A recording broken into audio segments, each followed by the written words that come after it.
The snow had started an hour ago, fine and quiet. The kind that doesn't announce itself until it's already covering everything. Wren Holloway stood in the doorway of the house she'd lived in for 6 years, arms crossed against the cold seeping through her cardigan, watching Graham Ashworth stand on the porch step like he hadn't just detonated something between them. "Say it again," she said. "I want to make sure I heard you right." Graham exhaled. The kind of exhale that meant he thought he was being patient with her. "I said you're replaceable, Wren. I didn't mean it as an insult. I meant there are plenty of women who could do what you do. Cook, keep the house nice, show up to things. It's not like you're irreplaceable. Nobody is." He'd said it in the middle of an argument about nothing important. Whose turn it was to host his sister's birthday dinner, the kind of argument that only escalates because two people have been quietly accumulating grievances for months and finally run out of room to hold them. But that sentence hadn't come from nowhere. Wren understood that. She'd watched Graham, over the past year, slowly turn their life together into a ledger, a place where her contributions got itemized and diminished, where his career took up more and more of the air in every room, till she'd started to feel less like a partner and more like infrastructure, reliable, useful, and beneath notice. She could have cried. 6 months ago, she probably would have. Instead, something in her went very still and very clear, the way a lake goes still right before it freezes over completely. "You're right," she said. Graham blinked, thrown. He'd expected tears, or anger, or the long, tired argument they always had, where she defended herself, and he sighed, like she was being dramatic. He hadn't expected agreement. "I am replaceable," Wren continued, voice even. "Anyone could learn to cook what I cook. Anyone could learn the birthdays, the grocery lists, the dry cleaning schedule. You're right about that. But here's what you got wrong. Graham, you think those things are what made this house feel like a home. They're not. I made this house feel like a home. Not the tasks, me, my attention, my noticing when you were having a bad day, before you said a word, my remembering that your father's death anniversary is in October, and making sure you weren't alone that week. That wasn't a service, Graham. That was a choice I made, every single day, to pay attention to you. And you just told me that choice doesn't matter because anyone could have made it." Graham's jaw tightened. "That's not what I meant. It's exactly what you meant. You've just never had to say it out loud before." She stepped back from the doorway, snow gathering on her shoulders where she'd been standing at the threshold. "So let's test your theory. Let's see how replaceable I really am. I hope whoever's next remembers your coffee order, and your mother's allergies, and which version of you shows up when you're scared. Because I promise you, Graham, that's not a skill. That's years. And you just told the person who spent 6 of them on you that it meant nothing." She closed the door, not slammed closed, deliberately, with the quiet finality of someone who had already decided something and didn't need the theatrics to prove it. Graham stood on the porch in the snow for a long time after that, staring at a door that used to open for him without hesitation. Wren moved out 3 weeks later. She didn't cry as much as she expected to, mostly in the car, mostly at red lights, the kind of grief that ambushes you in small, unguarded moments rather than announcing itself. She'd been an interior design consultant for a boutique firm before she met Graham, good at her job, but always structuring it around his schedule, his travel, his needs. Single, in a new 1-bedroom apartment with bare walls and a mattress on the floor. For the first 2 weeks, she found herself with something she hadn't had in years, the entirety of her own time. She used it. She picked up 2 new clients within a month, a young couple renovating a fixer-upper, a small hotel wanting a lobby refresh, and she poured a kind of care into the work that felt, for the first time in a long time,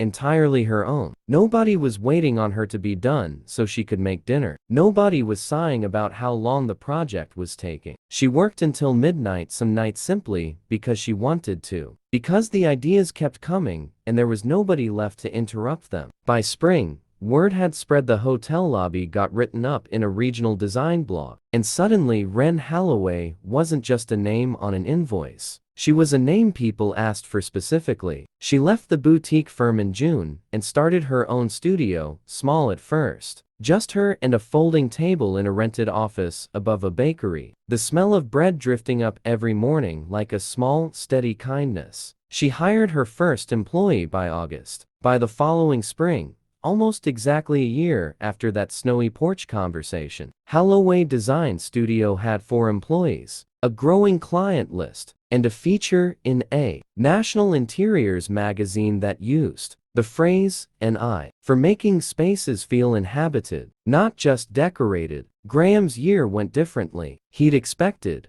in some vague, unexamined way, that Wren's leaving would be a manageable inconvenience, the kind of disruption you root around. He was wrong almost immediately. The house didn't run itself. He hadn't realized how much of its rhythm had depended on 100 small, unnoticed decisions she'd been making for years. The dry cleaning picked up before he needed it. The sympathy card sent to his coworker's family before he'd even heard the news. The specific way she used to talk him down when his temper spiked before a big presentation. He hired a cleaning service. It wasn't the same. He dated, a little, half-heartedly, and found himself comparing every woman to a version of Wren.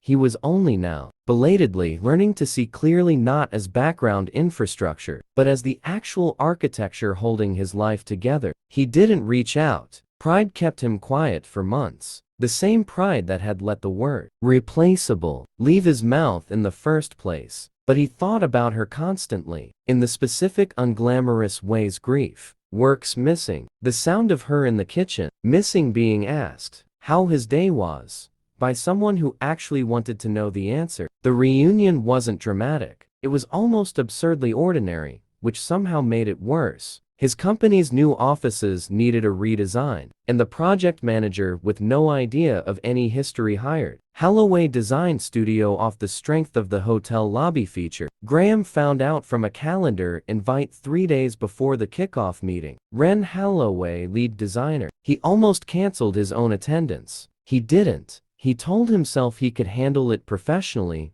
and mostly, he did until she walked into the conference room in a charcoal blazer, hair pulled back, carrying herself with an ease he didn't recognize, because it hadn't existed a year ago, and his whole chest went tight with the specific, useless regret of watching someone become exactly who they'd always had the capacity to be, just somewhere you weren't invited to witness it. She was gracious, professional. She shook his hand like he was any other stakeholder in the room, and something about that composure hurt more than anger would have. She ran the meeting with total command, fielding budget questions, sketching layout concepts on the fly, redirecting a skeptical VP's concerns into genuine enthusiasm within minutes. Graham sat mostly silent, watching a woman he'd once called replaceable make it abundantly clear, without once mentioning their history, exactly how replaceable she wasn't. He caught her afterward, in the hallway outside the elevator bank. The same kind of desperate, improvised courage that shows up right before you lose your chance entirely. "Wren,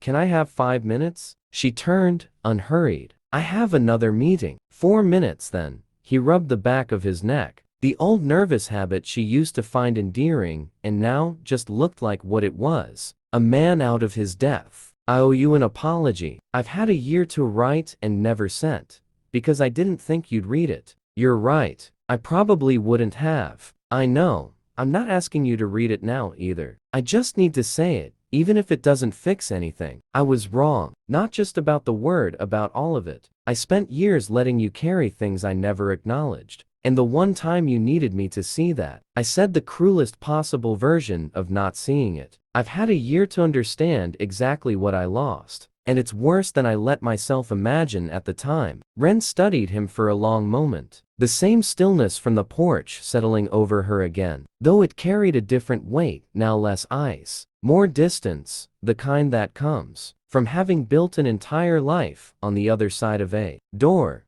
you closed yourself. "I appreciate you saying that, I do. But Graham, I didn't spend this year waiting to hear it. I spent it building something that doesn't need your apology to be complete." "I know that. I can see that." He looked at her, really looked. the way he apparently hadn't in years. "I'm not asking for anything back. I just didn't want to keep living like I never told you the truth." She nodded slowly. "Thank you. That does mean something." She glanced toward the elevator, then back at him. "For what it's worth, I hope you find whoever's next. I hope you tell her every day that she's not replaceable. Say it before. You have to learn it the way you learned it with me." She stepped into the elevator. The doors closed between them, and this time, Graham didn't stand frozen watching a door shut. He simply understood, fully and finally, that some doors don't reopen just because you've finally learned what was on the other side of them. Ren rode down 11 floors back to a life she'd built entirely on her own terms, one that had never needed his permission to be extraordinary, and stepped out into the late afternoon light, steady, whole, and entirely, irreplaceably herself.